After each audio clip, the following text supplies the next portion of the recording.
but the line that went inland up towards Barla has been discontinued. Beaching cuts, all that business, what have you, years ago.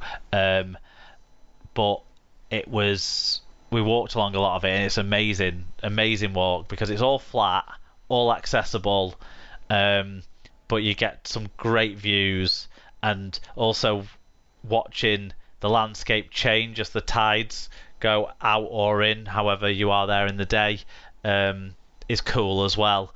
And when we luckily timed our crossing of the bridge for when a train was coming across as well, which meant it was very exciting. So yeah, I would recommend that. And then on the way back, we stopped at the Poncasulti aqueduct. You know, the stream in the sky. Okay. You know the canal. I was more familiar with the first thing you met. I've definitely seen the first thing you mentioned on television. Definitely. Yeah, I think Julia Bradbury walked it. That might be where I've seen it. Yeah. I can't say I'm familiar with the second one. Oh, right, okay. Well, it's one of the wonders of the waterways, and it's a World Heritage Site. But that was good. That was really good as well. I enjoyed walking over the bridge, going and finding different views within the sort of woods and river bed below and stuff to try and take some pictures of it as well. Not that I'd not seen all the pictures from all the angles, but take your own. It feels nice, doesn't it? Of course. Yeah. And it was on Friday when it was blisteringly hot, so it was good to be. Normally, with like you're walking across something raised 120 foot off the valley floor, and you're worrying a little bit when there's a breeze and stuff. But it was better out there than it was at either end, where it was a bit more sheltered by trees and stuff. Oh God, I was stuck in the office on Friday. That was definitely a better way to spend your day. Yeah. So yeah, that's sort of rounding off a bit of my trip to Wales. I'm actually still off work this week as well, but Emma isn't. So as well as fitting in some like life admin and getting all of the washing up to date after a week away and stuff, I've also got planned a couple of days walking on the Leeds-Liverpool Canal, which I've talked about a bit, haven't I, this year? You certainly have. I'm having a night in Skipton, and in between, so tomorrow, as we record, Wednesday of this week, I'll be walking from Skipton to Bingley, seeing the Bingley Five Rise, one of the other wonders of the waterways. And then on the Thursday, after staying a night in Skipton, I'm going to walk between Benolswick and Skipton, but I've not decided which way around yet, if I'm going to set off from Skipton or get the bus out and then walk back. Not decided yet, but that should cover off in total across the 2 days 25, 26 miles or so of the canal for me, so I'm looking forward to that. Some nice, easy, flat walking. Any little tap rooms or breweries that you'll be partaking whilst you're doing this walking? That's the other part of it. I've had a bit of a look at Skipton, and because I'm staying over on the Wednesday, I'm going to probably pop into a couple of places. There's a few cask beer places that look quite decent in Bingley, so I'll probably stop at a couple of those before getting the train back to Skipton. And then there's a couple of places in Skipton as well. There's one called the Narrowboat, which seems fitting, given that I'm walking along the canal. So well, you're obviously aware that the train strikes are on at the moment. Yes, but on Wednesday they're not. Yeah, and actually, to be fair, that the Skipton line is, even today, it was open with a limited service, so you should be fine.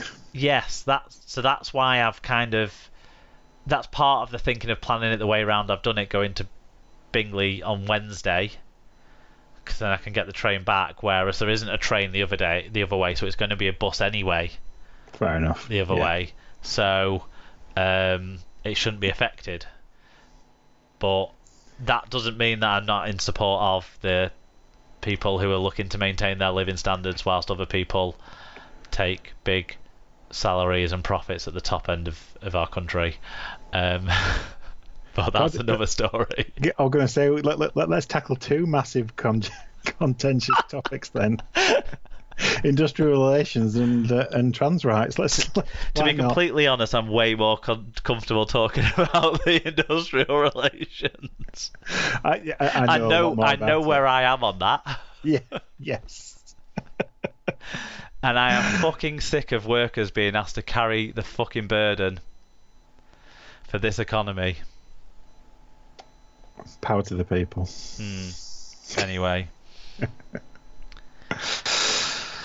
Where's the like asking landlords to freeze their rents? Where's the asking bankers to give back their bonuses, freeze their fucking standards of living that are already way in excess of your common,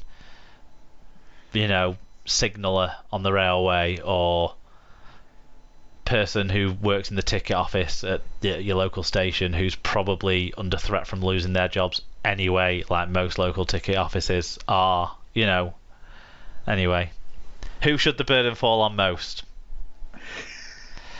Sorry, we might have lost one or two listeners who didn't realise how left-wing I was. It's Citizen Illingworth there, with filling you in with his opinions.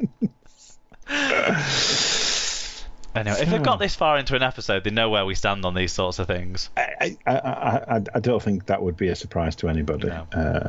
I would say.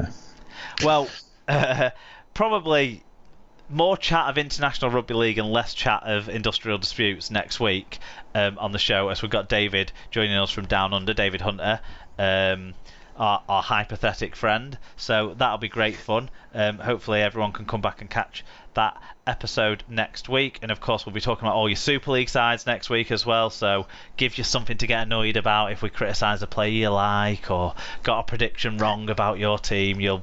That's what we know you're all here for, really. So yeah, but in terms of if you want to get around the show, get in touch with the show, etc., Alan, do you want to tell people how they can do that? Yep, so it's at Super League Pod on Twitter and Instagram, facebook.com/Super League Pod, or you can email us at superleaguepod@gmail.com. You can find the episode blog post at superleaguepod.com. Search for the show on Spreaker, Apple Podcast, Google Podcast, Podcast Addict, Stitcher, Spotify, Overcast, or anywhere you normally find your podcasts. And we're also on YouTube. Yeah, and shout out to our friends Rob's Megastore. Enter SLP10 on checkout, get 10% off your order. Little Warden Vital Alerts for hidden issues, head to littlewarden.com. And Sarah's Bookcase. Sarah sells books with access to over 3,000 titles from baby to young adults. There's something for everyone. Find out more on the Sarah's Bookcase Facebook page. Links to all of those things are also on superleaguepod.com blog posts, so do check those out. Thanks everyone for their time listening to us again this week. We hope that we gave some sort of insight on the internationals, even if most of the men's international chat was just about who we thought should and shouldn't be playing.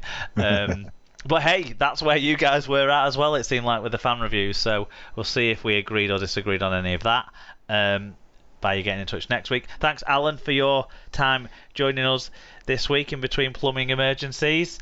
Hopefully there isn't fun any as more. Always. Yeah, well, touch wood. Good stuff. And you'll hear from us again next week on your favourite rugby league podcast, the Super League Pod. Until then, goodbye. Goodbye.